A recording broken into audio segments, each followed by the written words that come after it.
लक्ष्मीकांत के सीरीज में आप सबका स्वागत है। यह चैप्टर नंबर 3 है जो कि वेरी वेरी इंपॉर्टेंट है। इस चैप्टर का नाम है संविधान की प्रमुख विशेषता, सैलेंट फीचर ऑफ द कॉन्स्टिट्यूशन।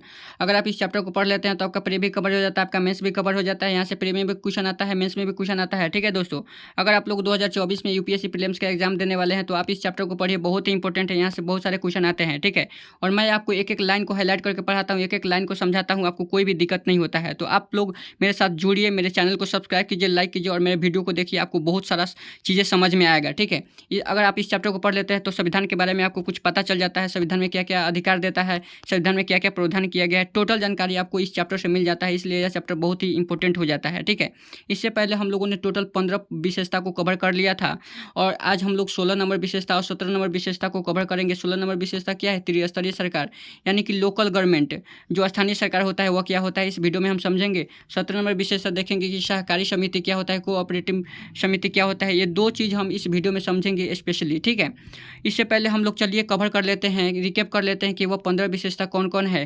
थोड़ा जल्दी जल्दी कवर कर लेते हैं ताकि आपको याद हो जाए कि वह विशेषता क्या क्या चीज़ें हैं। ठीक है, सबसे पहला विशेषता है दोस्तों कि भारत का संविधान सबसे लंबा और लिखित संविधान है। दूसरा विशेषता है दोस्तों कि भारत का संविधान विभिन्न स्रोतों से विहित है, यानी हम लोग को अन्य देशों के संविधान से भी कुछ चीज़ों को ग्रहण किया है। ठीक है, फिर तीसरा नंबर विशेषता देखा था दोस्तों कि भारत का संविधान जो है नम्यता और अनम्यता का समन्वय रखता है, यानी भारत का संविधान ना तो लचीला है और ना ही कठोर है दोस्तों। फिर चौथा नंबर विशेषता हम लोगों ने देखा था कि एकात्मक की ओर झुकाव के साथ साथ भारत का संविधान संघीय व्यवस्था को भी रखता है। एकात्मक गुण क्या होता है? जैसे कि एकल नागरिकता हो गया दोस्तों, एकीकृत न्यायपालिका हो गया, ये सब क्या है? एकात्मक गुण है। और संघीय व्यवस्था का मतलब क्या होता है दोस्तों कि दो सरकार हो, शक्तियों का विभाजन हो, लिखित संविधान हो, ये सब क्या है? संघीय व्यवस्था है। अगर आप इस वीडियो को नहीं देखें तो बहुत ही गलती कर रहे हैं, क्योंकि यहाँ से बहुत सारे प्रीलिम्स में क्वेश्चन बनते हैं कि संघीय व्यवस्था का गुण क्या होता है, दो सरकार क्या हुआ, संघीय व्यवस्था है, इस तरह आपसे स्टेटमेंट पूछता है। तो आप लोग जाकर उस वीडियो को देखिए, तभी तो आपको समझ में आएगा। ठीक है, फिर 5 नंबर विशेषता देखा था कि सरकार का संसदीय रूप, यानी कि भारत का जो संविधान है वो पार्लियामेंट्री सिस्टम को अपनाता है। जो ब्रिटेन का संविधान है वो संसदीय तंत्र को अपनाता है, ब्रिटेन के संसदीय तंत्र को अपनाता है, पार्लियामेंट्री सिस्टम। जहाँ पर क्या होता है, जहाँ पर एक होता है नाम मात्र की वास्तविक कार्यपालिका की उपस्थिति होती है, जैसे प्रधानमंत्री हो गए, राष्ट्रपति हो गए, जैसे बहुमत दल की सत्ता होती है, जिसके पास बहुमत होता है और जिसके पास बहुमत होता है उसका सरकार होता है। ये सब क्या है? संसदीय रूप है दोस्तों, जहाँ पर प्रधानमंत्री और मुख्यमंत्री का नेतृत्व होता है, निचले सदन का विघटन होता है, लोकसभा विधानसभा, ये टोटल चीज़ें हम लोगों ने बहुत विस्तार से समझाया। अगर नहीं देखा है तो जाकर देखिए ना उस वीडियो को, बहुत ही आसान तरीके से आपको समझ में आएगा। फिर 6ठा नंबर विशेषता देखा था कि भारत का संविधान संसदीय संप्रभुता एवं न्यायिक सर्वोच्चता में समन्वय रखता है। संसदीय संप्रभुता क्या है, न्यायिक सर्वोच्चता क्या है, ये टोटल चीज़ हम समझेंगे कि संसदीय संप्रभुता क्या है, न्यायिक सर्वोच्चता क्या है। फिर एकीकृत और स्वतंत्र न्यायपालिका भारत का संविधान रखता है। भारत का संविधान में क्या विशेषता है? तो स्वतंत्र न्यायपालिका है, यानी एक स्वतंत्र निकाय है जिस पर किसी का दबाव नहीं, एक स्वतंत्र है, वह खुल के अपनी निर्णय दे सकता है। ठीक है दोस्तों, फिर हम लोगों ने देखा था मौलिक अधिकार। मौलिक अधिकार भी तो भारतीय संविधान की विशेषता है, क्योंकि यह क्या देता है? एक बहुत बड़ा अधिकार देता है। जैसे 6 प्रकार के अधिकार देता है: समानता का अधिकार, स्वतंत्रता का अधिकार, शोषण के विरुद्ध, धार्मिक स्वतंत्रता का अधिकार, संस्कृति का अधिकार। ये टोटल अधिकार देता है हमें। अगर किसी का उल्लंघन भी होता है तो डायरेक्ट आप न्यायालय जा सकते हैं, सुप्रीम कोर्ट जा सकते हैं, वहाँ पर आप केस कर सकते हैं कि मेरा अधिकार का उल्लंघन हुआ है। फिर 9 नंबर विशेषता देखा था राज्य के नीति निर्देशक सिद्धांत, जो लोक कल्याणकारी राज्य की स्थापना करता है। फिर मौलिक कर्तव्य को देखा था, फंडामेंटल ड्यूटीज को, कि हमारा क्या है? कर्तव्य है कि हमारा राष्ट्रगान का आदर करें, राष्ट्र की संप्रभुता को ध्यान रखें, राष्ट्रीय एकता और अखंडता को ध्यान में रखें। ठीक है, और फिर 11 नंबर विशेषता देखा था एक धर्मनिरपेक्ष राज्य की स्थापना करता है भारत का संविधान, यानी कि भारत का संविधान किसी भी विशेष धर्म को धर्म के तौर पर मान्यता नहीं देता, किसी भी धर्म को धर्म के तौर पर नहीं देखता है, यानी सबको समान नज़र से देखता है। ठीक है, किसी के साथ भेदभाव नहीं करता है।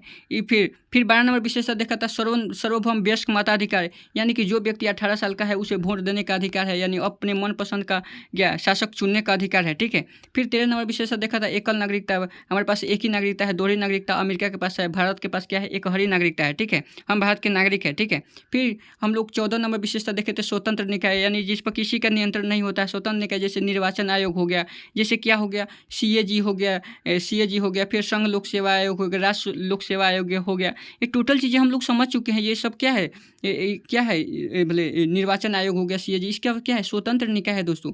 फिर हम लोग 15 नंबर विषय से देखे थे आपातकालीन प्रावधान। आपातकालीन प्रावधान क्या होता है? इमरजेंसी क्या होता है? जब देश में आपात आता है, गंभीर स्थिति आता है तो राष्ट्रीय आपातकाल लगाया जाता है। अगर युद्ध हो गया, आक्रमण हो गया, सशस्त्र विद्रोह हो गया तो क्या होता है? नेशनल इमरजेंसी लगाया जाता है। राज्य में क्या होता है? आपातकाल, यानी राष्ट्रपति शासन लगाया जाता है। अगर 365 का उल्लंघन होता है, अनुपालन नहीं होता है तो राष्ट्रपति शासन 356 लगा दिया जाता है। ये टोटल चीज़ें हम लोग समझ चुके हैं। फिर हम बताएंगे तो वीडियो लंबा हो जाएगा दोस्तों। फिर वित्तीय आपातकाल क्या होता है, ठीक है दोस्तों। आज हम लोग 16 नंबर विशेषता देखेंगे त्रिस्तरीय सरकार। त्रिस्तरीय सरकार का मतलब होता है लोकल गवर्नमेंट, यानी कि स्थानीय सरकार। स्थानीय सरकार जैसे कि आपके गाँव में होता होगा, जैसे मुखिया होता है, पंचायत होता है, सरपंच होता है, ये सब क्या होता है, जिला परिषद होता है, ये सब क्या होता है, ये सब दोस्तों गांव के लेवल पर, लोकल लेवल पर काम करता है। इसी को तो कहते हैं स्थानीय सरकार कहते हैं, यानी त्रिस्तरीय सरकार कहते हैं। अगर देखा जाए तो संविधान में पहले 2 ही सरकार की स्थापना किया गया था, एक केंद्र सरकार होता था, एक राज्य सरकार होता था। लेकिन जब वर्ष 1992 में 73वां 74वां संशोधन किया गया दोस्तों, तो 3 सरकार हो गया हमारे संविधान में, ठीक है, जो विश्व के किसी भी संविधान में नहीं है दोस्तों। यहाँ पर लिखा हुआ है कि जो विश्व के किसी भी संविधान में नहीं है। जब यह 73वां 74वां संशोधन किया गया तो 73वां संशोधन में क्या जोड़ा गया, पंचायत को जोड़ा गया, ठीक है, पंचायत को जोड़ा गया। 74वां संशोधन में क्या जोड़ा गया, तो नगर पालिका को जोड़ा गया, जो शहरी या स्थानीय निकाय होता है दोस्तों। ये नगर पालिका, पंचायत क्या होता है, पंचायत होता है गांव के लेवल पर और नगर पालिका होता है शहरी लेवल पर, ठीक है। आपसे क्वेश्चन किस तरह प्रीलिम्स में पूछता है, तो प्रीलिम्स से पूछता है कि 73वां 74वां संशोधन किससे जुड़ा हुआ है, तो पंचायत से जुड़ा हुआ है, नगर पालिका से जुड़ा हुआ है, ठीक है। फिर पूछता है कि भाग 9 में क्या है, तो अगर बात करें 73वां संशोधन की, तो पंचायत को जोड़ा गया, जो भाग 9 में 11वीं अनुसूची को जोड़ा गया, ठीक है। 73वां संशोधन क्या है, पंचायत को दिखाता है, और भाग 9 भी पंचायत को दिखाता है, फिर भाग 11 अनुसूची भी पंचायत को दिखाता है। अगर बात करें नगर पालिका की, तो नगर पालिका 74वां संशोधन को दिखाता है, भाग 9 ए दिखाता है, यहाँ पर लिखा हुआ है भाग ए 9 12वीं अनुसूची को दिखाता है। ये क्या है, नगर पालिका है, ठीक है, नगर पालिका है, तो ध्यान रखिएगा, ठीक है। बहुत सारे क्वेश्चन यहाँ से आते हैं। फिर हम लोग अगर बात करें सहकारी समिति की, यानी कोऑपरेटिव सिस्टम की। सहकारी समिति क्या होता है दोस्तों, देखिए यहाँ से सहकारी समिति होता है कि बहुत से लोग एक साथ मिलकर ग्रुप बनाकर कार्य करते हैं, किसी समिति का किसी संघ, किसी गठन बनाते हैं, किसी ग्रुप बनाते हैं, वहाँ से कार्य को करते हैं, उसी को तो सहकारी समिति बोलते हैं। इसे भी 97वां संविधान संशोधन 2011 में मान्यता मिल गया, संवैधानिक दर्जा इसको प्राप्त मिल गया, यानी संविधान में इसको दर्जा मिल गया और संरक्षण प्रदान कर दिया गया। किस संशोधन के दौर, तो 97वां संशोधन और 2011, ठीक है। देखिए दोस्तों, सहकारी समिति क्या होता है, ऑटोनोमस बॉडी होती है, स्वैच्छिक संस्था होती है, लेकिन यह व्यक्तिगत लाभ के लिए काम नहीं करता। जो भी इसमें लाभ होता है सबके साथ बांटा जाता है, ठीक है। और इसकी अगर बात करें तो अनुच्छेद 19 में इसका प्रावधान किया गया है, जो मौलिक अधिकार है। मौलिक अधिकार में आपको नहीं है कि संघ बना सकते हैं, ये अधिकार मिला है, व्यक्तिगत स्वतंत्रता का अधिकार, प्रेस की स्वतंत्रता, ये सब 19 में मिला हुआ है, वहाँ पर भी संघ बनाने की शक्ति है, ठीक है दोस्तों। फिर अगर बात करें इसके अनुच्छेद में, नीति निर्देशक सिद्धांत में, तो नीति निर्देशक में अनुच्छेद 43 में दिया हुआ है, कितना, अनुच्छेद 43 में दिया गया है। फिर अगर बात करें भाग के, तो कितना 9B में जो दिया गया है, अगर इस तरह दे तो 9B हो जाएगा, अगर रोमन में दे तो इस तरह हो जाएगा। अगर अनुच्छेद की बात करें तो 243ZH से लेकर 243ZT तक दिया गया है, ठीक है। और भाग 9B तो दिया गया, आपको बताया गया। यह सुनिश्चित करता है कि देश भर में सहकारी समिति हो, लोकतांत्रिक व्यवस्था स्वायत्त ढंग से आर्थिक मजबूती के साथ करे, ठीक है। और संसद को अंतर्राज्य सहकारी समिति तथा राज्य विधायिका को अन्य सहकारी समिति के लिए कानून बनाने की भी शक्ति प्रदान करता है। तो ये 2 चीज़ें हम लोग इस वीडियो में समझे। सहकारी, सीधा सिंपल याद रखिएगा, सहकारी समिति जहाँ पर बहुत सारे लोग एक साथ ग्रुप बनाकर कार्य करते हैं, इसे 97वां संशोधन 2011 में जोड़ा गया।